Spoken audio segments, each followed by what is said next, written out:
दिवशी हल्ला केल्याबरोबर तुम्हाला माहिती राहावं, एखादा विषारी साप जर कुठल्याही प्राण्याला चावला तर तोंडातून फेस येतं एवढं बघितलं तुम्ही, पण रक्तामध्ये काय घडतंय हे माहिती आहे का तुम्हाला? जर समजा इथं साप चावला तर इथलं सगळंच्या सगळं रक्त पूर्ण बंद करायचा. गच चावळून असा हिरवं काळं निळं होतं की आपण दाबल्यानंतर असं दाबून झाल्यावर 1 मिनिट बोट काळं निळं होतं बघा. बोट जास्त वेळ धरल्यानंतर रक्तपुरवठा बंद होतो. तसा रक्तपुरवठा बंद करावा लागतो. तरीही जर हळूहळू जरी रक्त इकडे येत असलं तर रक्त इथून बोटातून फिरून परत आपल्या हृदयाकडे जाते. पण रक्तात जर सापाचं विष गेलं तर तुम्हाला माहिती राहावं की रक्त हे वाहतंय, परंतु सापानं जर चावलं तर रक्तात गोळे तयार होतात, रक्त हिरवगार होतं आणि ते हालत नाही जागेवर. आणि मग हळूच असं झोप येऊल्यासारखंच पेशंट झोपतंय, डोळेच उघडत नाही आणि त्याच्यामध्येच मरून जाते. जरी आपण घाई केली दवाखान्यात न्यायची तरीही काही होत नाही. काही सापाचं विष हे 5 ते 10 मिनिटात सगळ्या शरीरात पसरते, इतकी गती असते त्याची. आजकाल थोडंसं संशोधन झालंय दवाखान्यात न्यायचं. असे कित्येक माणसं साप चावून मरून गेले. त्या राजाचा घोडा सुद्धा जागेवर मरण पावला. आता घोडा वेगात पळत होता, त्या घोड्याला पळताना चावलेलं कळालं नाही, परंतु थोड्या अंतरावर गेल्यानंतर घोड्याची गती कमी झाली आणि घोडा असा चक्कर येऊन खाली पडल्याबरोबर राजाच्या लक्षात आलं की समोरला मला साप आला होता आणि कधी चावला हे लक्षात नाही. फक्त त्यांनी तलवार घेऊन असं करत होते, पण सापानं मात्र गुपचूप हल्ला करण्याचं ठरवलं होतं. सापाची जात मोठी शातीर असते बरं का, अचानक हल्ला करते ती, पण त्याला डोसायचं नाही. म्हणून बऱ्याच वेळेला सापापासून सावध राहायचं. इतका लाडका घोडा गेला, आता कसं करावं? झाडाखाली बसला राजा. 2-4 सैनिक मागून येत होते, त्यांना सांगितलं आता घोड्याची दफनविधी करायचे, अंत्यविधी करायचे. अंत्यविधी झाला, राजाला उदास वाटलं, दुसरा घोडा आणला. आता अजून त्याच्या डोक्यासमोर सारखं ती साप फिरत होता. आणि तसला साप मला चावला तर काय होईल माझं? आम्ही मेलो तर राज्यकारभार कोण करल, ही कोण करल, ह्याच्यावर कोण ध्यान ठेवल, असं राजाच्या डोक्यात सारखं विचार येतानाच त्यानं म्हणला इथं कोणतं दिसलं नाही. म्हणलं त्या झाडाच्या बाजूला एक कुटी होती, त्या कुटीमध्ये एक महाराज जप करत बसले होते. त्यांना जाऊन म्हणला, महाराज मी सध्या घाबरलोय, कुठल्या देवाचं काय आहे का? नाहीतर मग आपली मनस्थिती मजबूत होण्यासाठी काय केलं पाहिजे, कोणता जप केला पाहिजे किंवा कोणत्या गोष्टी आपल्या डोक्यामध्ये आणल्या पाहिजेत? महाराजांनी सांगितलं काही नाही, मला काहीच होत नाही, मी मरत नाही असं म्हणायचं. बाकी देव धर्म असल्या कुठल्या गोष्टीत जास्त ध्यान द्यायचं नाही, जास्त आहारी जायचं नाही, एवढंच काम करा म्हणून सांगितलं. मग ती निघाली पुढे, परत फिरले, पुन्हा अजून परत फिरल्यास म्हणले हो का तुम्ही कशामुळे उदास असं? लगेच राजानं परत येऊन सांगितलं मी तिकडून येत होतो, घोड्यावर हल्ला केला सापानं, साप मरून गेला. असं जर तरुणपणामध्ये साप मरून गेला आणि तरुणपणामध्ये मी जर गेलो तर काय काळजी करू नका, तिकडे म्हणलं तुम्ही बघा, तिकडे डोंगर आहे, त्या डोंगराच्या पलीकडे एक नदी आहे, थोडं उतरा खाली आणि त्याचं पाणी प्या. तिथं पाणी पिलो बरोबर तुम्हाला काय होईल, कधीच मरण येणार नाही. म्हणते हाय असलं कुठं आवश्यक असते का? म्हणलं चला जाऊ तरी बघून येत. म्हणलं बघू तर म्हणलं.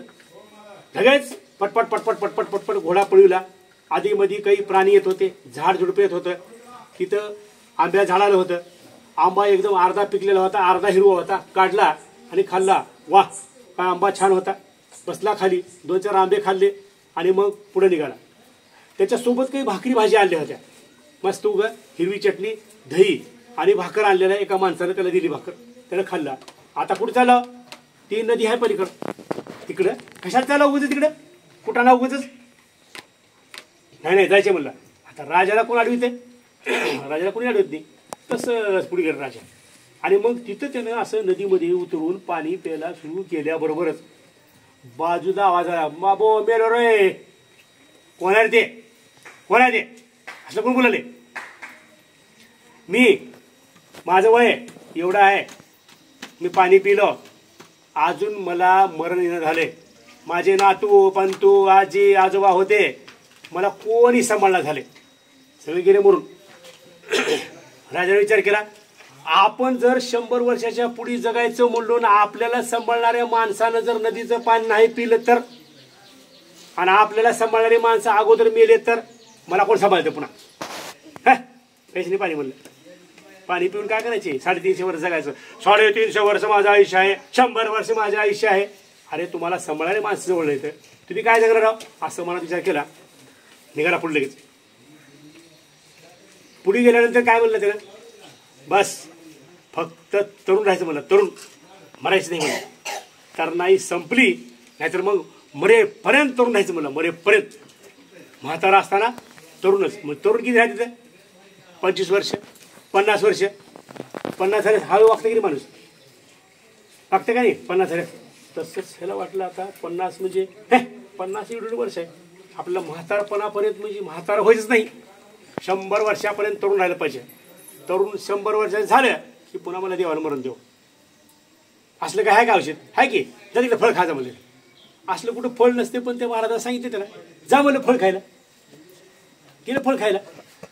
फळं खायला गेल्याबरोबर त्या फळाला हात लावल्याबरोबर इतकं जर जोरात वारं आलं, त्या फळाला हातच लावताय ना, लगेच 4-5 माणसं आली भांडणं करायला. ह्याने त्याला मारलंय, त्याने त्याला मारलंय, त्याने त्याला मारलं, ह्याने त्याला मारलं, नुसतं कुटाने. ह्याने विचारलं, हे भांडणं करायला तुम्ही कळतं का तुम्हाला? मला तरुण व्हायचं, फळं आलंय, ते फळं खायला मी आला इथं. एक हसलं, ते काय आहे का नसलं फळ काही काय असं म्हणलं. तर राजाला ओळखू आलं, टिंगल करायला का माझी म्हणलं, नाही नाही ती फळ खाण्यास होतं असं. पण तुम्ही एक फळ खायचं म्हणला, हे का इथं बघा, ही तरुण मला वाटणी दे, मला वाटणीच दिली, तू माझ्यासंग राहू नको, तू कोण आहेस? म्हातारा माणूस माझ्यासोबत राहू नको, म्हातारे काय कामाचे, लहान लेकर काय कामाचे. असलं तरुणपणामध्ये म्हणलेले. तरुणपण तर काय कामाचं? विचार बदलला, घरला आला. घरला आल्यानंतर त्या लक्षात आलं की आता रोजचा दिवस, आता आपण काय केलं पाहिजे? रोजचा दिवस आपल्याला नीट घातला पाहिजे. मरण हाय म्हणूनच माणसं सुखी आहेत, आणि जर मरण नसतं तर रे सांगा बरं, एक बी जर माणूस मेला, मरणारा नसता, सगळे माणूस जन्मला की त्याला मरणच नाही असं जर असतं तर काय केले असते माहिती आहे का? तलवारीनं मारली असते, विष पाजली असते, गोळ्या घातल्या असते. मरण हाय, आता आपलं मरून जायचे बाबा, चांगलं काहीतरी काम करावं, आपल्या हातानं पुण्य घडवावं म्हणून काम करतात. मग मरण कामाचं आहे का नाही रे? मरण कामाचं आहे का नाही? हाय का नाही? मग मरणाला भ्यायचं का? भ्यायचं का मरणाला? बऱ्याच वेळेला मरणाला भीती वाटते. मरणाच्या भीतीनं जिवंतपणीच आपण भिवून वागता, तीच आपलं मरण आहे. तसं कधीही भ्यायचं नाही. भगतसिंग असंच भिले का रे? राजगुरू असंच भिले का? बटुकेश्वर दत्त असंच भिले का? खुदिराम बोस किती वर्षाचे होते? 19 वर्षाचे. त्यांनी भिले का?